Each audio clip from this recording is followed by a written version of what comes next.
क्या कोई इंसान अपने और अपने परिवार की ज़िंदगी बेहतर करने के लिए इतना बड़ा जोखिम उठा सकता है कि उसे अपनी जान की कीमत चुकानी पड़े? यही सवाल उठता है निमाशा प्रिया की कहानी से। केरल की एक साधारण नर्स जो अपने सपनों को साकार करने के लिए यमन गई थी, आज मौत के सजा का सामना कर रही हैं। इसमें सबसे ज़्यादा हैरानी की बात यह है कि वो बस अपने परिवार के लिए एक खुशहाल जिंदगी चाहती थी।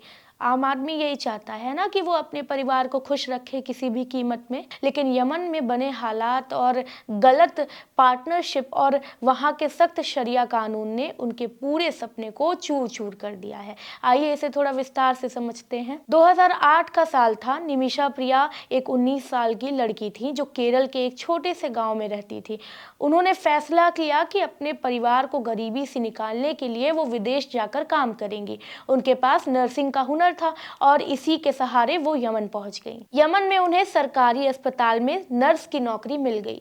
यहाँ काम करते हुए उन्होंने सोचा कि मेहनत और लगन से वो अपने सपनों को साकार कर सकती हैं।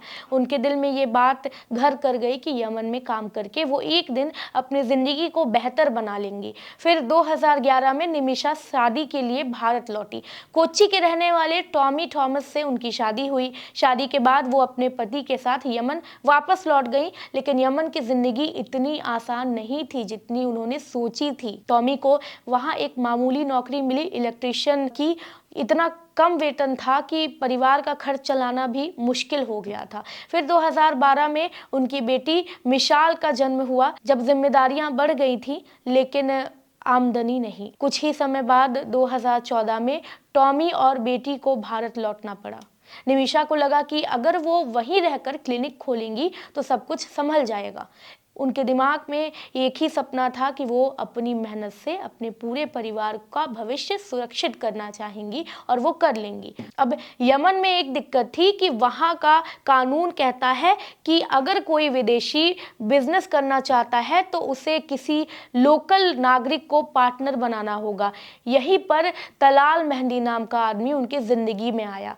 मेहदी ने कहा, मैं तुम्हारी मदद करूंगा। उसने निमाशा को क्लिनिक खोलने में मदद भी की, लेकिन असल में ये मदद उसके फायदे के लिए थी। क्लिनिक खोलने के बाद मेहदी ने निमाशा के साथ बेहद गलत व्यवहार करना शुरू कर दिया था। उसे मेंटली टॉर्चर करना शुरू कर दिया था, उसका शोषण करना शुरू कर दिया था। उसने ना सिर्फ क्लिनिक की कमाई हड़प ली बल्कि निमाशा पर मानसिक और शारीरिक शोषण भी किया। उसने झूठे दस्तावेज बनाए और कहा कि निमाशा उसकी बीवी है। उनका पासपोर्ट अपने कब्जे में ले लिया। इतना ही नहीं, वो निमाशा को धमकियां देने लगा और हर वक्त डर के माहौल में रखता था। वो सोचिए, एक महिला जो अपने दम पर सब कुछ बनना चाह रही थी, उसकी पूरी जिंदगी जैसे किसी और के हाथ में थी। कोई और उसे कंट्रोल करने लगा था। अब 2016 तक मेहदी ने निमाशा की जिंदगी को एकदम नर्क बना दिया था। जब सब्र टूट गया तो निमाशा ने पुलिस में शिकायत दर्ज की, लेकिन यमन में हालात ऐसे थे कि मेहदी ने झूठे सबूत देकर उल्टा निमाशा को ही फंसा दिया। 2017 में अपनी आज़ादी और पासपोर्ट को वापस पाने की आखिरी उम्मीद में, आखिरी कोशिश में निमाशा ने मेहदी को बेहोशी का इंजेक्शन दिया, लेकिन इस बार चीजें हाथ से निकल गई थी। क्यों? क्योंकि इंजेक्शन की ओवरडोज की वजह से मेहदी की मौत हो गई थी। इस घटना के बाद खबर यह है कि निमाशा और उनके सहकर्मी अब्दुल हनान ने मेहदी के शव के टुकड़े किए और उन्हें पानी के टैंक में फेंक दिया। मामला खुलते ही अगस्त 2017 में निमाशा को गिरफ्तार कर लिया गया। अब यमन में जो कानून चलता है, देखिए, वो शरिया सिद्धांतों पर आधारित है। इस्लामिक कानून के मुताबिक किसी की हत्या के मामले में 3 सख्त प्रावधान होते हैं। मौत की सजा यानी किसास, अगर किसी ने जानबूझकर हत्या की है तो उसे मौत की सजा दी जाती है। ब्लड मनी यानी शरिया कानून के तहत अगर पीड़ित परिवार चाहे तो वो आरोपी से ब्लड मनी लेकर उसे माफ कर सकता है। ये माफी पूरी तरह से पीड़ित परिवार की मर्जी पर निर्भर करती है। अगर वो चाहेगा तभी वो ब्लड मनी वाली जो शरिया लॉ है उसे मान सकता है। निमाशा के मामले में ब्लड मनी की रकम करीब 3 से 4 करोड़ रुपए रखी जा सकती है। शरिया कानून में महिलाओं की गवाही और अधिकार अक्सर पुरुष की तुलना में थोड़े से कमज़ोर माने जाते हैं। यूँ कहिए कि यमन की सरकार थोड़ा सुनती नहीं है महिलाओं का, ये भी हम कह सकते हैं। यही सब निमाशा के मामले में भी हुआ था। 2020 में यमन की अदालत ने निमाशा को मौत की सज़ा सुना दी थी। उन्होंने सुप्रीम कोर्ट में अपील की, लेकिन 2023 में उनकी याचिका खारिज कर दी गई। उनकी आखिरी उम्मीद राष्ट्रपति से माफ़ी की थी, लेकिन दिसंबर 2024 में यमन के राष्ट्रपति ने उनकी मौत की सज़ा पर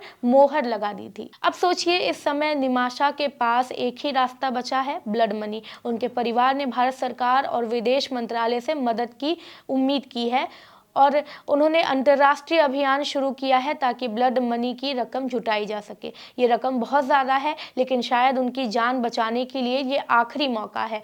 भारत सरकार को इसमें दखल देना चाहिए, लेकिन सवाल ये है कि इतनी बड़ी रकम समय पर जुटाई जा सकेगी? और सबसे बड़ा सवाल ये है कि क्या मेहदी का परिवार उन्हें माफ़ कर पाएगा? आखिरी सवाल ये है कि क्या निमाशा बचेंगी? निमाशा प्रिया की कहानी एक ऐसी सपनों की कहानी है जो उन्हें नई ऊंचाइयों तक ले जा सकता था, लेकिन यमन के सख्त कानून, गलत पार्टनरशिप और वहां के माहौल ने उनकी जिंदगी बर्बाद कर दी।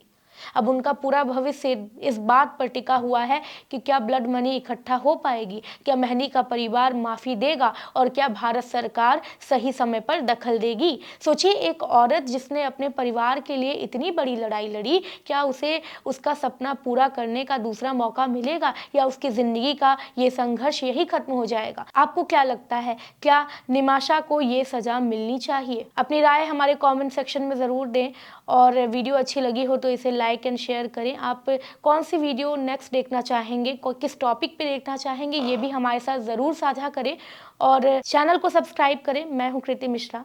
धन्यवाद।